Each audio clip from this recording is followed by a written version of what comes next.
चला बनवूया गव्हाच्या पुरणपोळ्या. तर गोड गोड पुरणपोळ्या कशा बनतात हे बघूया.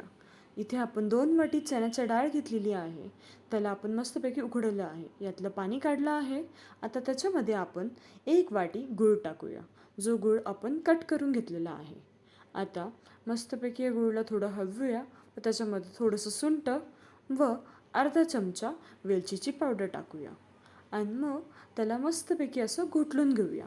घोटळून घेऊन म्हणजे असं मस्तपैकी हलवून घ्यायचं, जेणेकरून डाळ आणि आपलं हे सगळं एकसाथ शिजून जाईल, नरम होऊन जाईल, असं पाणीही सुटतं. तर सोबतच आता आपण बनवूया आपलं पीठ. तर आता इथे आपण पीठ बनवतो आहे. 3 वाटी आपण गव्हाचं पीठ घेतलं आहे व त्याच्यामध्ये मीठ आपल्या अनुसार.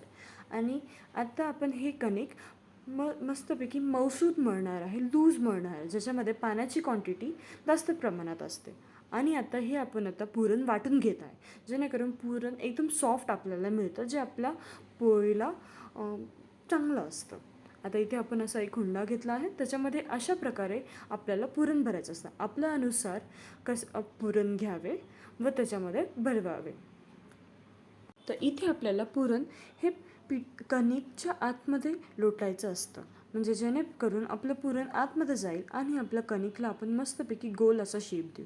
आणि अशा प्रकारे आपल्याला हे कणिक असं त्याच्यावर चिपकवायचं आहे.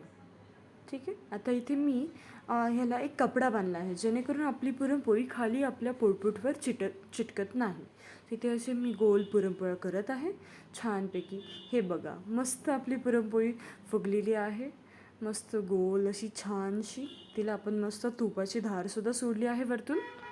आणि आता हे बघा, मी तोडून दाखवते तुम्हाला. आतमध्ये मस्त असं गोड गोड पुरण. झाली आपली पुरणपोळी.